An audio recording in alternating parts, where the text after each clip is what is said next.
When you pick up into the chord, it can come across maybe as confidence, like, uh, here I'm going to now play after the beat. See what that sounds like. So this is, again, the chords are D, B minor,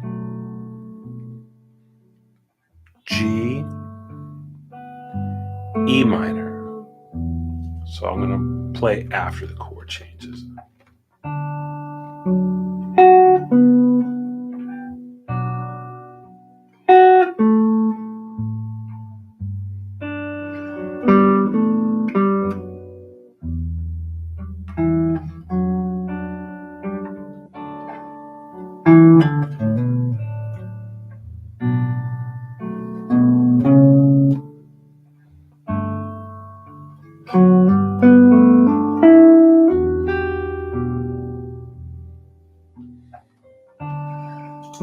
More sad. That's interesting.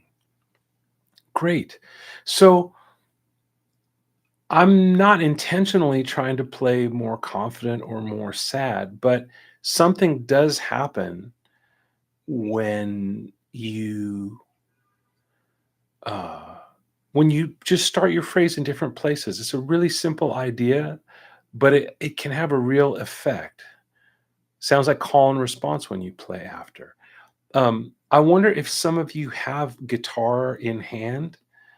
Uh, hey, Carl, if you've got guitar in hand or nearby, just say something in the chat that you're like, yeah, I've got my guitar, and if a few of you do, I want to try something. Okay, I got at least one person. So what I want to do is give you a chance to try this out. Okay, Charlie's got a guitar. Eric's got a guitar. I'm going to just let the track go by. I can't hear you. No one can hear you, but you can hear yourself. So I'm going to let it go by a bunch of times. Try at first playing right on it. And again, these chords are D, B minor, G, E minor. So that's the chord progression. I'll put that at the top of the chat. See what happens. See what it feels like to you when you play right on the chords, especially at the top of the 4-bar phrase. And then see what happens when you phrase a little after, and then stop, take your hands off the strings for a bar or two, and then see what happens when you play pickups into it. So I'm going to just let the backing track go and see what happens for you.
Cool. If you tried it out, how did it go? What did you notice? What did you notice?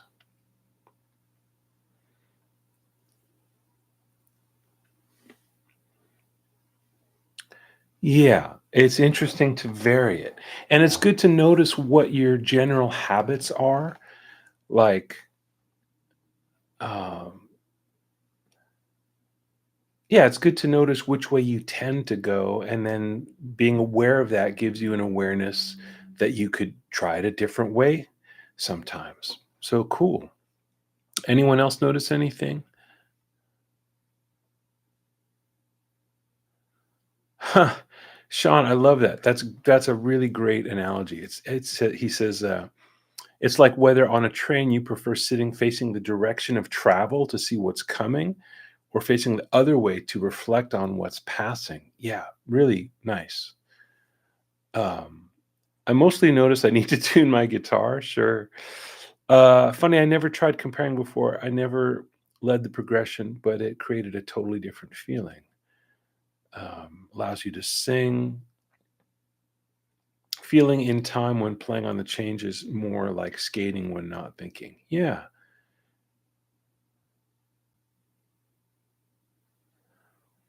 Michael Davis says, I tend to hit it a little after, probably because I'm learning the progression as I go. Yeah. So, if you were at a jam session or something and people were playing a song that you didn't know very well, of course it would be natural for you to kind of be reactive more than proactive. But in a situation where you do know what's happening, see if you can lead the charge sometimes and just vary it. Really great. Thanks for trying this experiment with me.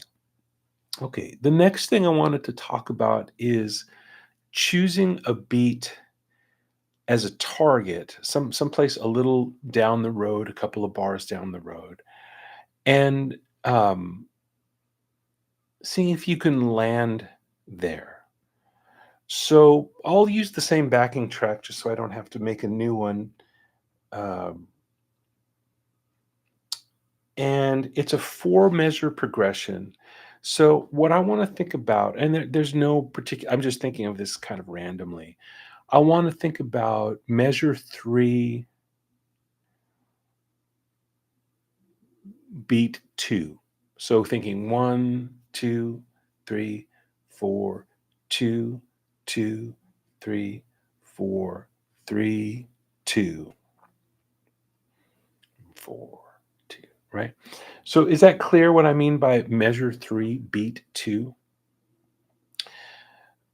What I'm going to do now is try to play a phrase that I get to a long note there. So I'm going to go blah, blah, blah, blah, blah, blah, blah, bitty, blah, blah, blah. So that long blah is measure three, beat two. So let's see what that sounds like.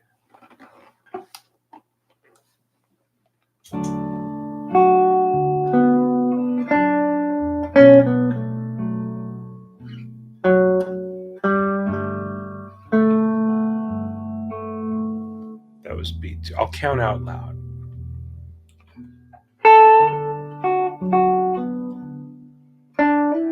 2, 2, 3, 4, 3, 2.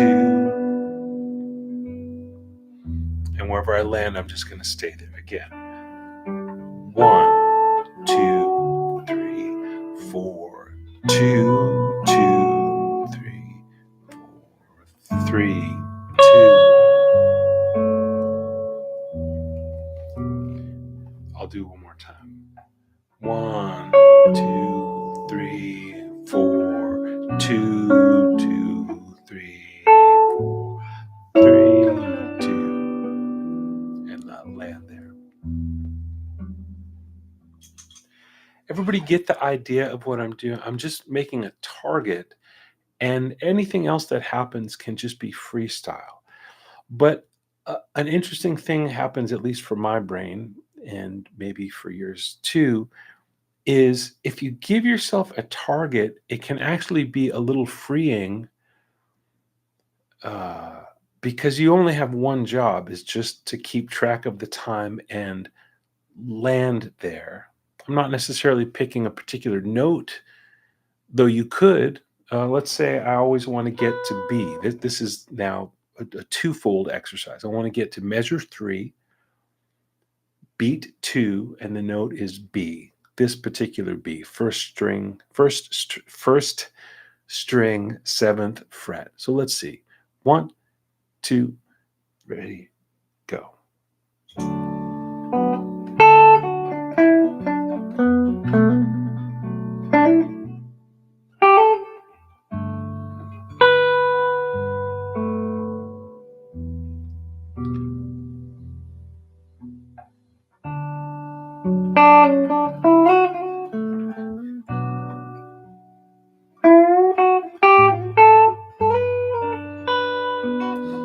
Ah, I wasn't keeping myself in check. So one more time. I'm gonna let this go around, doing just some community service here, letting this go around, and I'll try again. I want to get to here, measure 3, beat 2.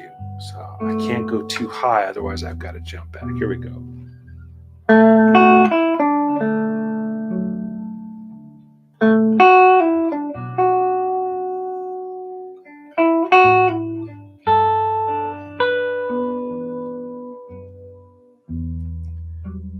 Again.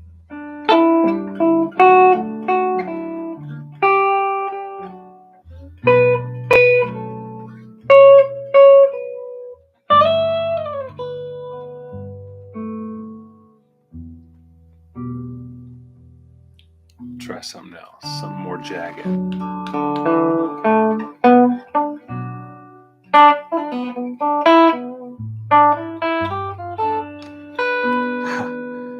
Almost didn't make it. So it feels like a game to do that.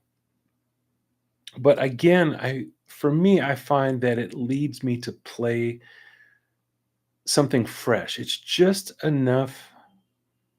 uh just enough confusing that I don't tend to play my usual licks. Confusing to me, I mean, but also just clear enough that all I have to do is get to that beat and get to that note. I find this kind of exercise really useful for when I'm recording something. If I'm recording a solo and I feel like, oh man, I'm just falling back on all my old same stuff. I'm not really playing to this track. I'm not really being in this moment. I'm just, kind of going blah blah blah blah. This gives me a real focus, and sometimes I'll pick something not random, just like a game, but I'll listen to the track and notice like, oh, that's the spot where a guitar solo would land and make sense. Maybe because of when the vocal is coming back in, or a drum fill that happens, or something like that. So, yeah, these are just little small things.